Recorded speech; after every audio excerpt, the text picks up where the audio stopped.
அஸ்ஸலாமு அலைக்கும் வரஹ்மத்துல்லாஹி வபரகாத்துஹு. அல்ஹம்துலில்லாஹ். எல்லோரும் எப்படி இருக்கிறீங்க? நல்லா இருக்கிறீங்களா? அல்ஹம்துலில்லாஹ், நானும் நல்லா இருக்கிறேன்.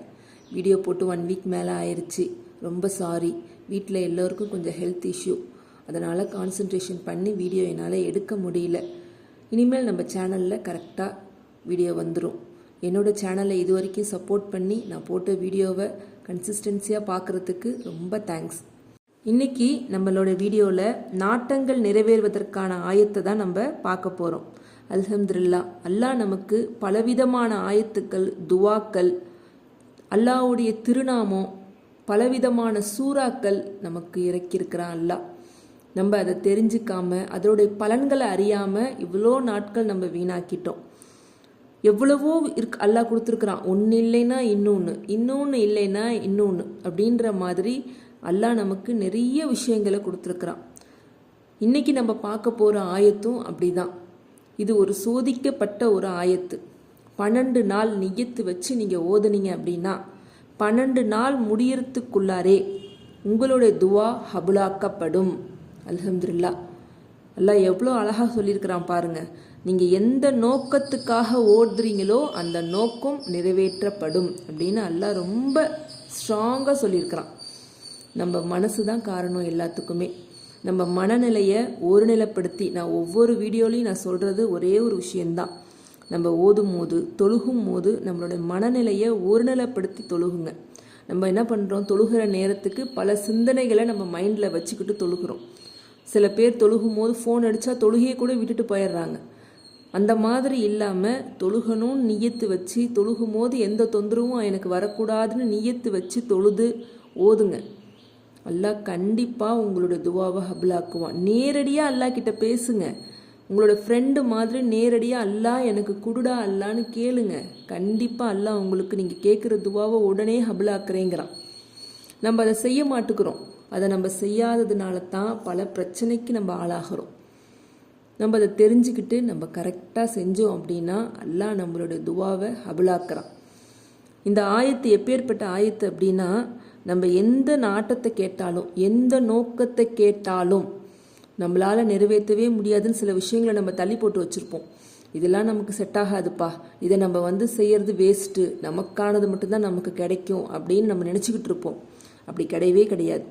உங்களுக்கு என்ன தேவை இருக்குதோ அந்த தேவையை மனசில் நினச்சிக்கிட்டு எனக்கு இது வேணும், இந்த நோக்கம் எனக்கு நிறைவேறணும் அப்படின்னு மனசில் வச்சுக்கிட்டு நீங்கள் தொழுவுங்க.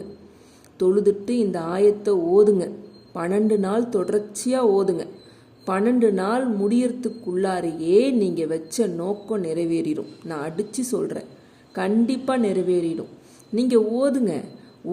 ஓதத்தான் பலன் தெரியும். நம்ம ஒன்றுமே செய்யாமல் இவங்க சொல்கிறதெல்லாம் வேஸ்ட்டு, எதை தான் ஓதுறது, எத்தனையோ ஓதி பார்த்துட்டேன், அல்லாஹ் என்னோட துவாவை ஹபுலாக்க மாட்டுக்கிறான் அப்படின்னு நினைக்காதீங்க. அது ரொம்ப தப்பு. நம்ம மனசு தான் காரணம் எல்லாத்துக்குமே. அல்லாஹ் எனக்கு கொடுப்பான்னு நம்புங்க. நம்புனீங்கன்னா அதுவே போதும். அல்லாவை எங்கேயும் வெளியில் தேடாதீங்க. உங்களோட தொண்டை குழியில தான் அல்லாஹ் இருக்கிறான். அதனால் போயிட்டு வெளியில் எங்கேயும் நீங்கள் தேடணுங்கிற அவசியம் கிடையாது. அல்லாஹ் உங்கள் தொண்டை குழியில் இருக்கிறாங்கிற பட்சத்தில் உங்கள் வாயிலிருந்து வந்த வார்த்தை தான். நீங்கள் நன்மையை மட்டுமே பேசுங்க.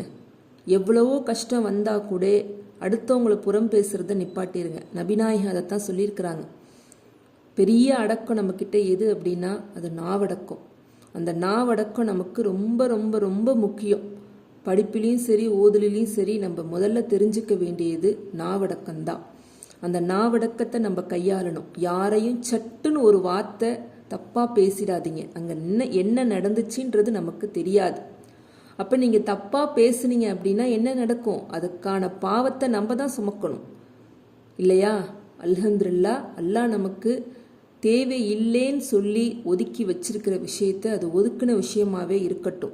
நான் டிவி பார்ப்பேன், ஃபோன் பார்ப்பேன், அடுத்தவங்களை புறம் பேசுவேன், ஆனால் இந்த மாதிரி நியத்து துவாக்களையும் நான் ஓதுவேன், ஆனால் என்னோட துவா ஹபுலாக மாட்டுக்குது அப்படின்னா கண்டிப்பாக ஹபுலாகாது. நான் சொல்கிறேன், கண்டிப்பாக ஹபுலாகாது. நம்ம கிட்ட சில சேஞ்சஸை நம்ம கொண்டுட்டு வரணும். சில மாற்றங்கள் நம்ம உள்ளத்திலிருந்து ஏற்படணும். நம்ம வாழ்ந்து காட்டி தான் மற்றவங்கள நம்ம திருத்த முடியுமே தவிர நம்மளே வாழாமல் மற்றவங்கள நம்ம எப்படி திருத்த முடியும்? அது முடியாது. அதனால் முதல்ல நம்ம கிட்ட இருக்கிற தப்பை நம்ம சரி பண்ணிக்கணும். சரி பண்ணிக்கிட்டு அல்ஹம்துலில்லாஹ் நீங்கள் ஒவ்வொரு நாட்டத்தையாக அல்லாஹ் கிட்ட கேளுங்க. ஒரு குழந்தை அவங்க அம்மா கிட்ட எப்படி கேட்கும்? ஒரு சின்ன சாக்லேட்டுக்கு எவ்வளோ பிடிவாதம் பண்ணும். அம்மா எனக்கு வேணும் வேணும் வேணும்னு அந்த சாக்லேட்டு கிடைக்கிற வரைக்கும் அவங்க அம்மாவை பிடிச்சா விடவே விடாது இல்லையா? அதே மாதிரி தான் அல்லாவும் நமக்கு ஒரு தாய் மாதிரி. அல்லாஹ் என்ன சொல்கிறான்? 70 மடங்கு தாயோட நான் உங்கள் மேலே பாசம் வச்சுருக்கிறேன் அப்படின்னு சொல்கிறான். அல்ஹம்துலில்லாஹ், எவ்வளோ பெரிய விஷயம் இது. அப்போ நம்ம 70 மடங்கு நம்ம தாயோட அல்லாஹ் நம்ம மேலே நமக்கு பாசத்தை கொடுக்குறான். அப்படிங்கிற பட்சத்தில் நம்ம வேணுங்கிறத அல்லாஹ் கிட்ட நம்ம கேட்டு வாங்கிக்கணும். பிடிவாதம் பண்ணுங்க அல்லாஹ் கிட்ட, எனக்கு இது வேணும்னு கேளுங்க. உங்களோட தேவை நல்லதாக இருக்கும் பட்சத்தில் நீங்கள் ரொம்ப கேட்கணும்னு அவசியம் கிடையாது. கண்ணிலிருந்து கண்ணீர் கைக்கு வரத்துக்குள்ளாரையே உங்களோட துவா கபூலாயிரும். அப்பேற்பட்ட அல்லாஹ் நமக்கு இப்படிப்பட்ட ஒரு ஆயத்தை இறக்கியிருக்கிறான். அல்லாஹ் கிட்ட நம்ம பிடிவாதம் பண்ணி கேட்கக்கூடிய ஆயத்தில் இதுவும் ஒன்று. அது என்னன்னு இப்போ நம்ம பார்க்கலாம். இஷா தொழுததுக்கு அப்புறம் கண்டிப்பாக 5 வக்கத்து தொழுகையை தினமும் நிறைவேற்றக்கூடிய நபராக நீங்கள் எல்லோரும் மாறியிருப்பீங்கன்னு நான் நம்புகிறேன். சப்போஸ் உங்களால் தொழுக முடியலைன்னா தொழுகையை கடைப்பிடிக்கிறதுக்கு முயற்சி பண்ணுங்கள். முதல்ல தொழுகை தான் நமக்கு முக்கியம். நம்மளோட கடமைகளில் மிக சிறந்த கடமை எது அப்படின்னா தொழுகை. தொழுகையை கொண்டு தான் நம்ம அல்லாஹ் கிட்ட எதையுமே கேட்க முடியும். அதனால் 5 வக்கத்து தொழுகையை கடைப்பிடிச்சிக்கோங்க. முடிஞ்சாலும் முடியலைனாலும் கரெக்ட் டைமுக்கு முதல்ல ஆரம்பிங்க.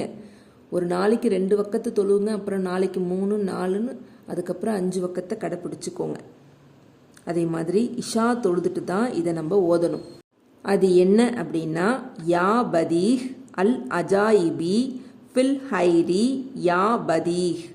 இதோட அர்த்தம் என்ன அப்படின்னா, நன்மையுடன் அற்புதங்களை புதுமையாக படைப்பவனே புதுமையாக படைப்பவனே அப்படின்னு 1200 தடவை 12 நாட்கள் ஓதணும். இஷாவுக்கு அப்புறம் உட்காந்துக்கோங்க. 1200 தடவை நம்ம தஸ்மனியில் 12 தடவை அந்த தஸ்மனியை ஃபுல்லாக ஓதனா அது போதும். ரொம்ப நேரம் எடுக்காது. எப்படியும் ஒரு 15 to 20 minutes ஆகும். கரெக்டாக உட்காந்து 12 நாள் நியத்து வச்சு ஓத ஆரம்பிங்க. 12 நாள் முடியறதுக்குள்ளாரே உங்களோட துவா கபூலாக்கப்படும். இது ரொம்ப அனுபவபூர்வமானது, சோதிக்கப்பட்ட ஒரு விஷயம். இன்ஷா அல்லாஹ் கண்டிப்பாக எல்லோரும் இதை ஓதுங்க. ரொம்ப சிம்பிளான ஆயத்து தான் இந்த ஆயத்து. கண்டிப்பாக இதை ஓதுங்க. நான் ஸ்க்ரீன்ஷாட் எடுத்து போடுறேன், லெட்டர்ஸாகவும் எழுதி போடுறேன். பார்த்து ஓதுங்க. உங்களுடைய நோக்கம் நிறைவேறணும்னு அல்லாஹ் கிட்ட நான் துவா செய்கிறேன். இது ரொம்ப ரொம்ப பவர்ஃபுல்லான துவா.